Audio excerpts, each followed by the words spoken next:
Assalamualaikum warahmatullahi wabarakatuh. Perkenalkan, nama saya Nur Afni Farhanida, NIM 811419369. Dalam kesempatan ini, saya akan menjelaskan mengenai sumber hukum internasional. Ada 4 poin yang saya akan bahas. Yang pertama ada perjanjian internasional, yang kedua ada kebiasaan internasional, yang ketiga ada prinsip hukum umum, dan yang terakhir ada sumber hukum tambahan.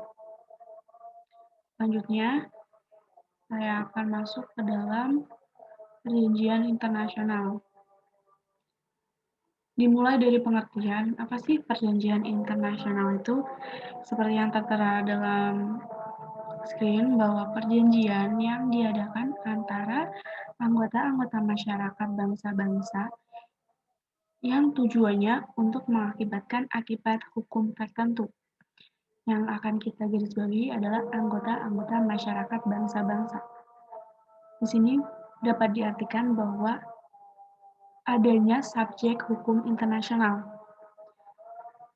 Yang sudah kita pelajari mengenai subjek hukum internasional itu ada negara, tahta suci, kemudian ada palang merah internasional, kemudian ada organisasi internasional, ada perseorangan atau individu, atau ada pemberontak atau para pihak yang bersengketa. Nah, mereka-mereka ini yang dapat melakukan perjanjian internasional yang sudah disebutkan ke dalam screen tadi. Kemudian, dalam subjek hukum internasional itu ada beberapa subjek yang kegiatannya atau dalam bergeraknya itu terbatas. Seperti dalam Palang Merah Internasional, itu terbatas mengenai kesehatan atau dalam sejarahnya yaitu mengenai keselamatan dalam perang, awalnya di Swiss. Maka dalam perjanjian internasional sebagai subjek internasional, Palang Merah Internasional ini terbatas dalam bidang kesehatan. Kemudian ada tahta suci, itu terbatas dalam bidang keagamaan, seperti itu. Kemudian, lanjut lagi, dalam perjanjian internasional ada istilah-istilah berbeda dari perjanjian internasional. Yang artinya sama perjanjian internasional, tapi ada beberapa istilah yang dapat digunakan. Yang pertama ada traktat, kedua fakta, ada konvensi, piagam, charter, deklarasi, protokol, arrangement, accord, modus vivendi, dan konvenan. Ini banyak lagi. Kemudian, dalam perjanjian internasional juga ada 2 golongan. Ya, golongan pertama itu punya 3 tahap. Yang pertama ada perundingan, setelah perundingan ada penandatanganan, dan setelah penandatanganan ada ratifikasi atau pengesahan. Nah, yang golongan kedua cuma ada 2 tahap. Pertama perundingan dan penandatanganan saja. Menurut Undang-Undang Nomor 24 Tahun 2000 mengenai Perjanjian Internasional, ratifikasi atau pengesahan perjanjian internasional dilakukan dengan undang-undang dan keputusan presiden. Dilakukan dengan 2 cara, yaitu undang-undang dan keputusan presiden. Bagaimana sih dengan undang-undang? Dengan undang-undang ada 6 klasifikasi pengesahan melalui undang-undang. Yang pertama, ada masalah politik, perdamaian, pertahanan, dan keamanan negara. Yang kedua, ada perubahan wilayah penetapan batas wilayah negara Indonesia. Yang ketiga, ada kedaulatan atau hak berdaulat. Yang keempat, ada HAM dan lingkungan hidup. Yang kelima, ada pembentukan kaidah hukum baru. Dan yang terakhir, ada pinjaman dan hibah luar negeri. Nah, untuk ratifikasi undang-undang ini dilakukan berdasarkan materi, bukan berdasarkan nama perjanjian. Jadi untuk, adanya kepastian hukum, tujuannya untuk adanya kepastian hukum, seperti 6 klasifikasi ini. Kemudian yang untuk yang dari keputusan presiden, ratifikasi berdasarkan keputusan presiden ini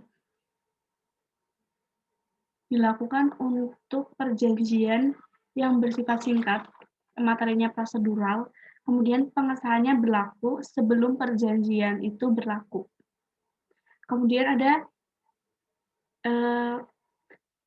tapi tidak mengganggu undang-undang nasional dalam perjanjian yang melalui ratifikasi keputusan presiden. Seperti apa sih contohnya? Contohnya ada kerjasama dalam bidang teknologi, dan pendidikan, kemudian ekonomi, dan sebagainya. Selanjutnya, yang kedua ada sumber hukum internasional, yaitu kebiasaan internasional. Dalam pasal 38 ayat 1, sub B mengatakan, international custom as evidence of a general practice accepted as law.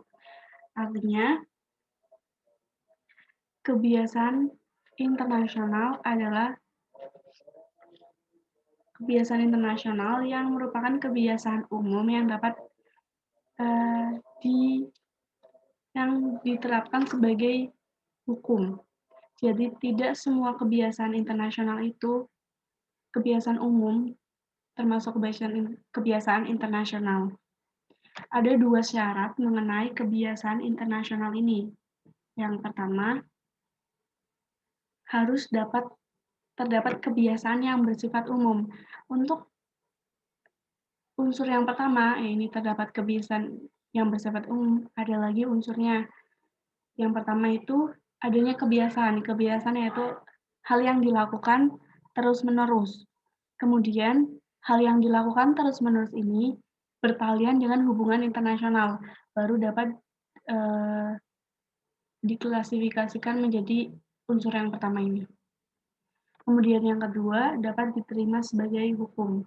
Artinya dalam praktis, dapat diterima sebagai hukum ini tidak ada yang menyangkal atau menyatakan keberatan. Seperti apa sih menyatakan keberatan itu?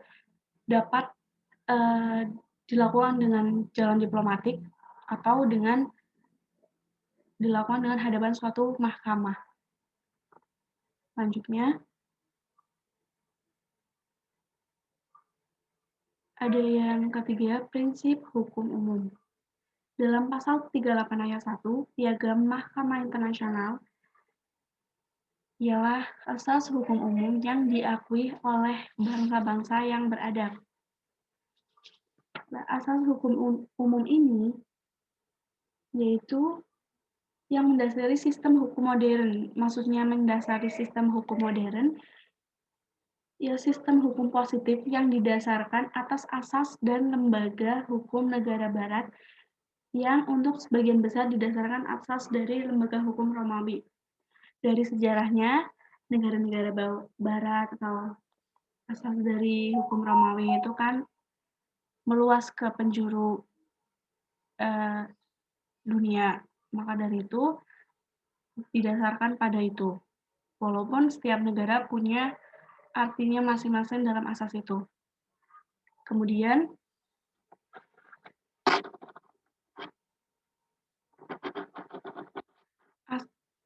prinsip hukum umum ini dimaksudkan agar hukum internasional sebagai suatu hukum yang besar atau luas. Tidak hanya asas hukum pidana, tapi juga ada asas hukum perdata dan asas hukum acara juga. Jadi prinsip hukum umum ini kaitannya tuh luas. Kemudian ada yang terakhir, sumber hukum tambahan, yaitu keputusan pengadilan dan pendapat para sarjana.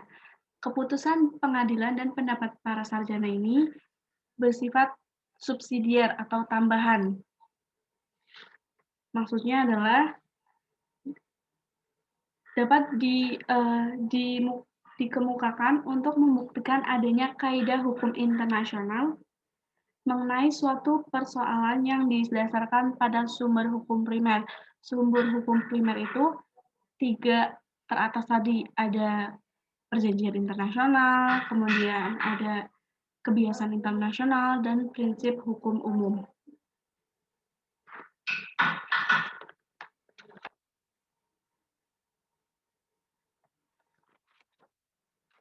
Sekian dari presentasi saya mengenai sumber hukum internasional.